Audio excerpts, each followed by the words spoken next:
याच संदर्भातली आहे। भारताच्या हल्ल्यानंतर पाकिस्तानची जी काही चांगलीच घाबरगुंडी उडालेली आहे आणि सूत्रांकडून जी काही माहिती मिळाली आहे त्यानुसार रावळपिंडीतल्या GHQ जवळच्या नूर खान तळाजवळ झालेल्या हल्ल्यादरम्यान पाकिस्तानी लष्कर प्रमुख जनरल आसिम मुनीर हा चक्क बंकरमध्ये लपला होता। मुनीर किमान 2 तासांसाठी बंकरमध्ये लपला होता अशी देखील माहिती मिळते।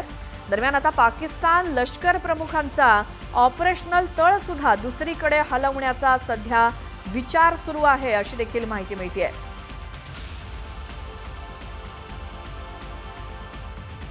तर पाकिस्तानवरती ओढवलेली ही नामुष्की, कारण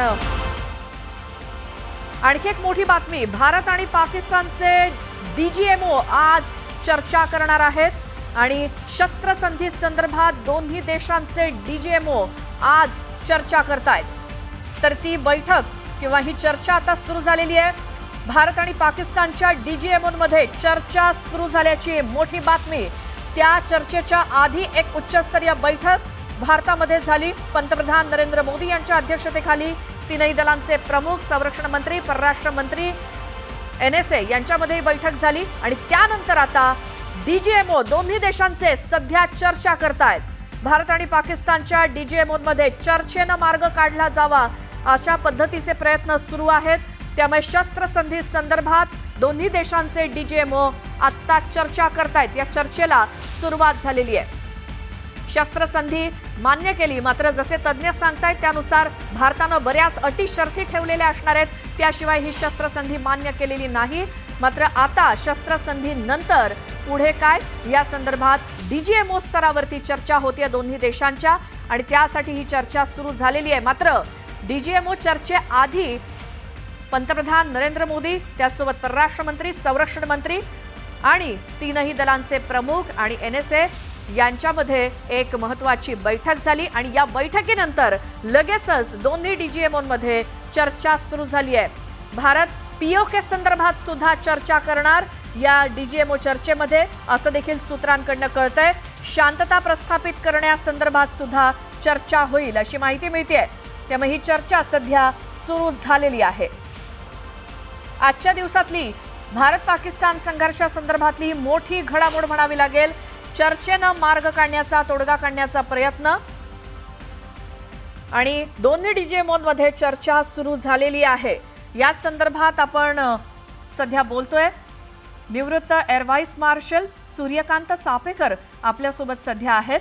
सर, ही चर्चा ज्या संदर्भात आपण काही मिनिटांपूर्वी बोललो ती DGMO स्तरावरती सुरू झालेली आहे, मात्र सूत्रांकडून असं कळतंय की POK संदर्भात सुद्धा या दरम्यान चर्चा होण्याची शक्यता आहे, त्याबद्दल काय?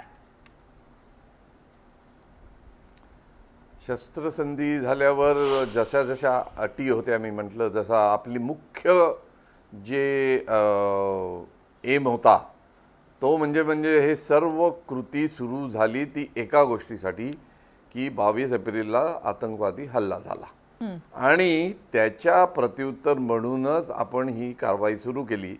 त्यामुळे जसं मी पहिले पण म्हटलं, आतंकवादाला आळा घालणे, नुसता आळाच नाही तर आतंकवाद संपुष्ट करणे हीच एक आपली रिक्वायरमेंट आहे आणि त्याच्यासाठीच हे सगळं चाललेलं आहे।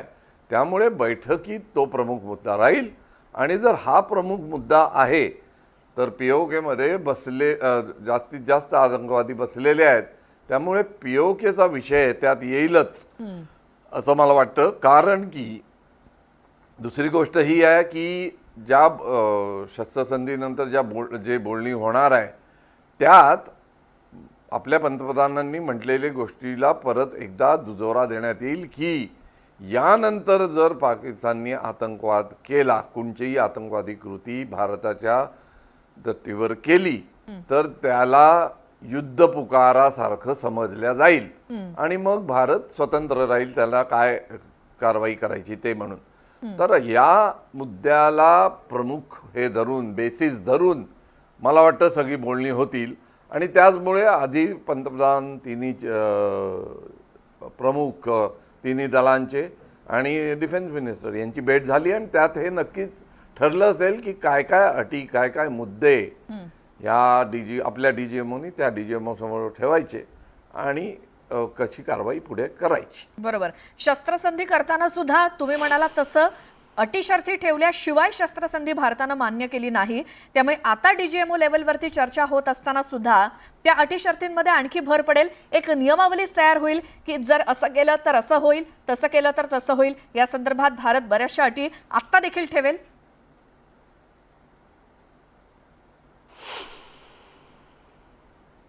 गेला रे आवाज.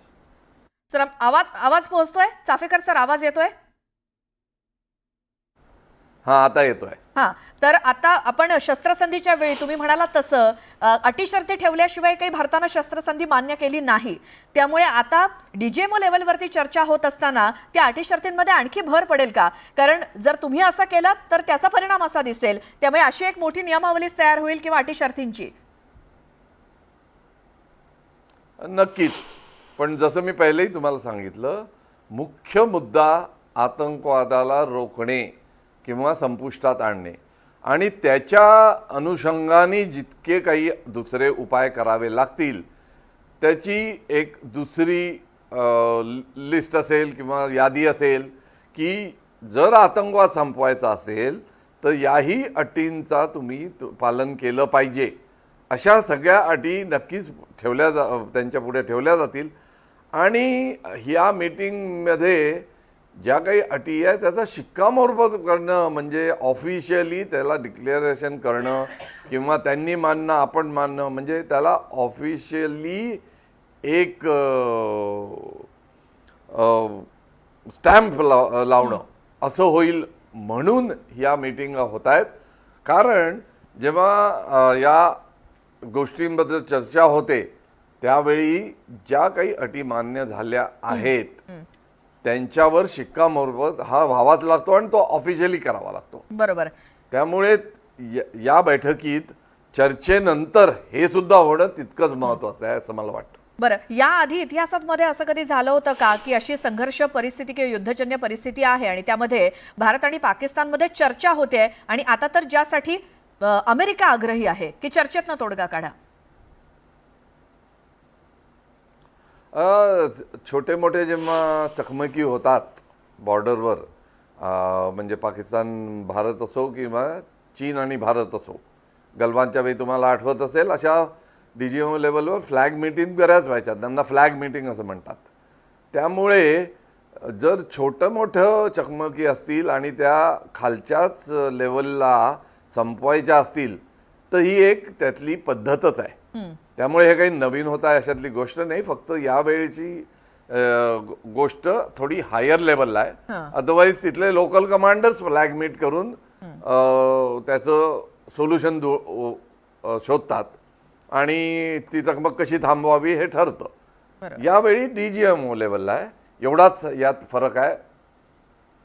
बिलकुल. सूर्यकांत चाफेकर सर, धन्यवाद खूप न्यूज 18 लोकमतशी या मुद्द्यावरती बोललात त्याबद्दल.